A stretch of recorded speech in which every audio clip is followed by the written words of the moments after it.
कति त फर्केर गयो यो मलको लागि हो युरिया युरिया डिएपीको लागि ल हेर पेल्छन् भनेर यो हाम्रो बढैया ताल एकीकृत बचत यो सहकारीबाट हो ल हेर्नुहोस् यहाँ जनताको बढैया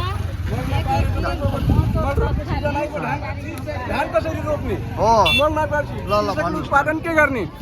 उत्पादन गरेर खानु गाह्रो छ किसानलाई हामीलाई मल पाउनु पर्यो पर्याप्त मात्रामा पाइएको छैन यहाँ लाइन लाग्न हेर्नु लाइनको घुइँचो छ मारामार होला जस्तो कसरी भइसक्यो हुन्छ यो लाइन भन्ने सिस्टम पनि भएन कि यो हाम्रो रगतियाको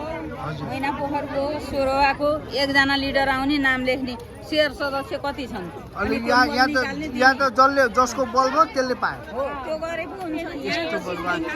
बलियो मान्छेलाई हेर्नुहोस् नियम चाहियो के नियम जसको केही छैन ऊ पहिले पाइको पहिलेको पायो अच्छा जसको छ त्यही अब ल हेर्नुहोस् यो यस्तो ताल छ देशको ताल